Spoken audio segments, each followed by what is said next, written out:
cherchez une école de référence pour une double formation universitaire et professionnelle de qualité? Voici l'opportunité à ne pas rater. L'École supérieure d'administration, d'économie, de journalisme et des métiers de l'audiovisuel ESAE vous offre des programmes d'enseignement en licence et en master orientés vers l'emploi qui font d'elle une référence à travers les filières de l'administration générale et territoriale, l'administration du travail et de la sécurité sociale, droit, diplomatie et relations internationales, administration hospitalière, universitaire et intendance, journalisme et métiers de l'audiovisuel et toutes les filières des sciences de gestion. Une seule adresse, www.esae.bj. Rendez-vous dès maintenant sur nos campus ESAE Bedjromende au numéro 90 93 65 21 ou au numéro 98 98 14 00. Paracourt sur le numéro 52 46 12 12. Aboumey-Calavi au numéro 52 88 44 44. Akpata au numéro 52 88 33 33. ESAE, l'excellence a un nom.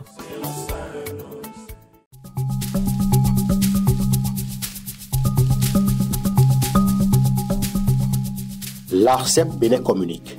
Chers abonnés des réseaux de téléphonie, l'ARCEP Bénin vous informe qu'à partir du 30 novembre 2024, les numéros de téléphone au Bénin passeront de 8 à 10 chiffres. Pour compter de cette date, vous êtes invité à observer les comportements ci-après. Pour tout usage, précédez de 01 le numéro habituel quel que soit le réseau. Mettre à jour les numéros associés à tous vos comptes sur les plateformes et tout support de communication. L'ARCEP Bénin vous rassure que ce changement n'entraîne aucun frais à payer par les abonnés.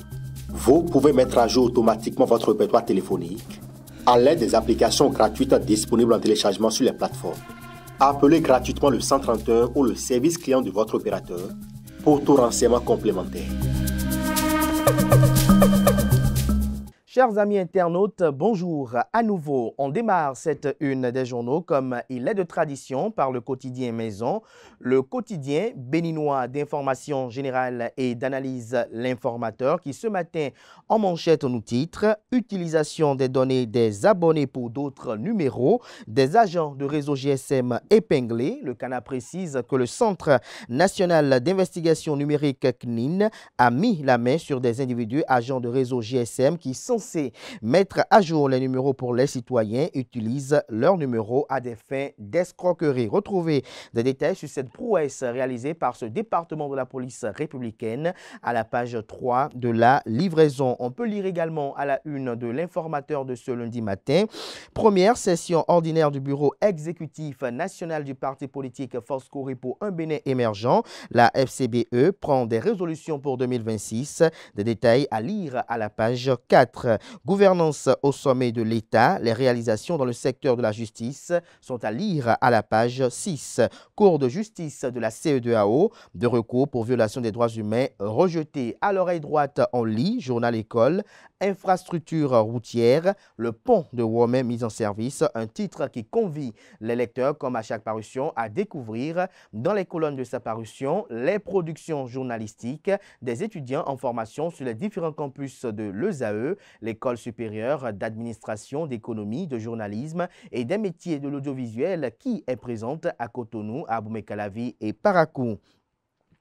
La Nation, ce matin, en manchette titre « Identification des personnes ». De nouvelles plateformes digitales lancées. Le quotidien de service public apprend que l'Agence nationale d'identification des personnes ANIP met à la disposition des usagers de nouvelles plateformes digitales et un numéro vert pour mieux répondre à leurs préoccupations. Lisez à la page 3 des détails sur les dites nouvelles plateformes digitales. On lit également à la une du quotidien de service public « Reconstruction de la bande de Gaza ». La proposition de Donald Trump et le principe d'autodétermination des peuples sont à lire à la page 13. Fraternité, quant à lui, ce matin, parle des élections générales 2026 au Bénin. La liste électorale publiée en septembre 2025. La plateforme e-service.anip.bj ouverte aux citoyens.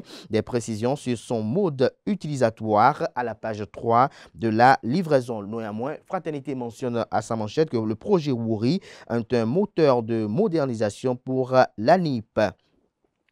Le matinal parle d'incendie meurtrier à Ayelawadje. Le propriétaire des substances chimiques mis aux arrêts. Il sera présenté au procureur de la République ce jour. Partenariat entre Africa Parks et la ferme KDK. 20 jeunes diplômés pour révolutionner l'agriculture. Matin libre ce matin à sa une. Élection générale de 2026. Forte et déterminée, la force courir pour un Bénin émergent FCBE sonne la mobilisation. On lit également à la une de Matin libre de ce matin, PAG, programme d'action du gouvernement républicain à Adjoun, notamment le parti politique Bloc républicain. Roland Darefa échange avec les leaders autour des avancées. Lisez à la page 9 le point des 10 échanges. De sa réaction au rappel de ambassadeur au Bénin au Niger, c'est un titre du quotidien Le Béninois libéré. Quel Bénin LD nous prépare-t-il une fois aux affaires? Se questionne le canard en illustration du titre. Une photo du président du parti politique Les Démocrates en la personne de l'ancien président de la République Thomas Bouniaï, aux côtés de l'ancien président de l'Assemblée nationale, leader du PRD, Maître Adrien Roubedji. Vous avez comme autre image mise à la une pour illustrer le titre. Celle de Bruno Amoussou, ancien président de l'Assemblée nationale et également ancien leader de l'Union progressiste. Vous avez également l'honorable député, ancien ministre du Commerce qui est là également. Vous avez également le député de la 6e circonscription électorale à la personne de Victor Tokpanou. Vous avez également l'ancien député Guy Dossou Mitokpe. Vous avez également l'ancien garde des Sceaux, ministre de la Justice et de la Législation à la personne de Valentin Agossou Dienotin et l'homme d'affaires Olivier Bocor, condamné dans cette affaire de complot contre la sûreté de l'État. Retrouvez des détails dans les colonnes de la page ce matin du journal, notamment à la page 3. On peut lire également à la une du canard de ce matin, Karim Da Silva comme un vent qui a soufflé à l'arrière du boss du PRD. Maître Adrien Roubedji n'était même pas de Porto Novo. Voici ce que le démontre à maint égard. Des détails sur cette réplique politique, purement politique, il faut le préciser, dans les colonnes de la page ce matin du journal. Le potentiel, quant à lui, titre ce matin manchette. Tournée de la ministre conseillère à la santé, Claudine Afavi-Prudencio, note des progrès dans les formations sanitaires. Le point de sa tournée est à lire à la page 3. Cybercriminalité et chantage visant une élue parlementaire béninoise, une députée victime de sextorsion, 2 escrocs jetés en prison. La tête de l'élu frauduleusement coupée et collée à une scène débat sexuel. Les cybercriminels réclamaient 2 millions de francs CFA pour ne pas publier la fausse vidéo. On peut lire également à la une de Le Potentiel du jour, renforcement des équipements de l'ANIP pour mieux servir la population. Le projet Wouri livre bientôt 700 nouveaux kits biométriques. On découvre à présent la une de l'événement précis de ce matin pour non-introduction de recours en appel. 15 jours après le procès, Olivier Bocor, Osvaldo Meki et Roch Niri définitivement condamnés à 20 ans de réclusion criminelle. On lit également à la une de l'événement précis de ce matin, le ministre Yvon Detchenou, garde des Sceaux en charge de la justice et de la législation, à propos de la justice sous le régime du président Patrice Talon, je cite, la Cour de répression des infractions économiques et du terrorisme CRIET respecte les normes judiciaires établies, fin de citation. Toutes les juridictions béninoises connectées à l'Internet depuis 2016, 4540 dossiers traités par la CRIET depuis sa création.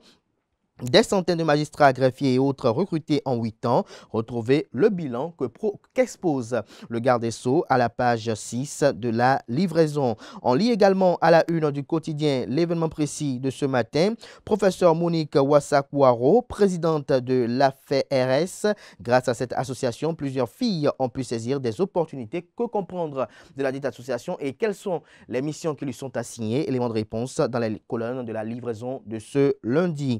Le matin, quant à lui, parle de la tournée de la ministre conseillère à la santé, un engagement pour l'amélioration du système sanitaire au Bénin, estime le confrère.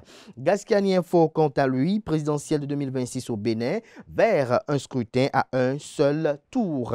Le confrère de la matinée, Julien Minavoa, dans l'émission sportive Week-end à tout vent sur la 104.3 FM Radio Tokpa notamment, l'important éclairage qu'attendait le Bénin sportif. Témoignages, hommages et défis à lire dans les colonnes de la livraison de ce matin du journal. On lit à présent la une de la guérite de ce matin, Nouvelle République et possibilité d'un autre mandat pour le chef de l'État. Bertin Corvi s'en remet au président Patrice Talon. On peut lire également à la une de la guérite de ce matin l'ancien président Thomas Boniaï chez Nicéphore Dieudonné Soglo, chez Maître Adrien Humbedji, Bruno Amoussou, Robert Dossou et Théodore Olo. Tout sauf anodin, estime le Canard, et Ousmane Batoko dans tout ça se questionne-t-il à sa une. La cloche, quant à elle, la citation dans les ordres nationaux, le président de la haute autorité de l'audiovisuel et de la communication AC à la personne de Édouard Kokouloko, élevé à la dignité de Grand Croix du Bénin. L'emblème du jour à présent, organisation de l'opposition à la présidentielle de 2026, la classe politique s'accorde enfin sur le code électoral. Le Télégramme ce matin à sa une, élection générale de 2026 au Bénin. La liste électorale informatisée provisoire sera rendue publique en septembre 2025. Près de 538 000 casiers ont été délivrés en ligne et la date du 2 avril 2024 par l'ANIP. On lit également à la une du quotidien Le Télégramme de ce matin, procès, tentative de coup d'État contre Patrice Talon, Olivier Bocor et Osvaldo Meki n'ont pas fait appel de leur condamnation à 20 ans de prison. On lit à présent le quotidien Le Pays émergent. Rencontre de haut niveau au cabinet du directeur général de Coton Sport du Bénin. Coton Sport Bénin présente à la FEBEBOX son projet de relance de la boxe professionnelle vers la création de l'écurie Coton Boxing Club avec les pugilistes salariés. Le quotidien La Boussole, quant à lui, secteur judiciaire, Yvon Détienou expose les avancées notables réalisées sous le régime du président Patrice Talon. Le routier communique audit du fichier électoral pour les élections générales de 2026. Ce que proposent Paul Humpé et les FCBE sont à lire dans les colonnes de la page ce matin du Canard. Notons le label infrastructure, assainissement du cadre de vie et nomination. Reconnaissante par à coup réserve le tapis rouge au président Patrice Talon. En boucle avec le Soleil Bénin Info, les succès du réformateur national Patrice Talon acte 1, le délestage conjugué au passé, fini et fruit autant pour moi d'une vision claire et d'investissement majeur dans le secteur de l'énergie. Toujours à la une de Le Soleil Bénin Info de ce matin, condamné à 20 ans de réclusion criminelle dans l'affaire coup d'État, Olivier Bocor et Osvaldo Meki renoncent à faire appel. Cette option soulève beaucoup d'interrogations, estime le confrère. Ce sera tout pour la présentation de quelques titres parus ce jour dans la presse locale. Les quotidiens sont disponibles dans les kiosques, également accessibles en ligne pour ceux d'entre eux disposant d'un site internet. Merci de votre attention.